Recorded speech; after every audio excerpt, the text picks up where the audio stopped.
Pasca Gunung Agung meletus, Selasa sore aktivitas penerbangan di Bandara I Gusti Ngurah Rai tetap berjalan. Semua layanan penerbangan masih berjalan normal. Pasca letusan Gunung Agung Selasa sore, aktivitas penerbangan di Bandara I Gusti Ngurah Rai masih berjalan normal. Hingga Rabu pagi, tidak ada penerbangan yang batal maupun ditunda akibat aktivitas Gunung Agung.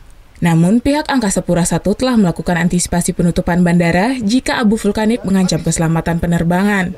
So ini yang menjadi perhatian kami adalah tetap operasional bandara itu sendiri. Kami sudah mengaktifkan Emergency Operation Center.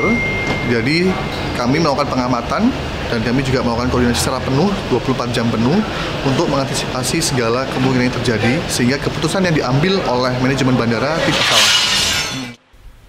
Pihak bandara terus berkoordinasi dengan PVMBG untuk memantau aktivitas Gunung Agung. Sebelumnya setelah lama tidak menunjukkan aktivitas yang signifikan, Selasa sore kemarin Gunung Agung meletus. Namun, letusan tersebut bersifat freatik yang disebabkan air masuk ke dalam kawah dan mengenai bebatuan yang panas sehingga muncul kepulan asap. Meski mengalami letusan, namun pihak Pusat Vulkanologi dan Mitigasi Bencana Geologi masih menetapkan Gunung Agung pada status siaga atau level 3. Surya Sanjaya melaporkan untuk NET.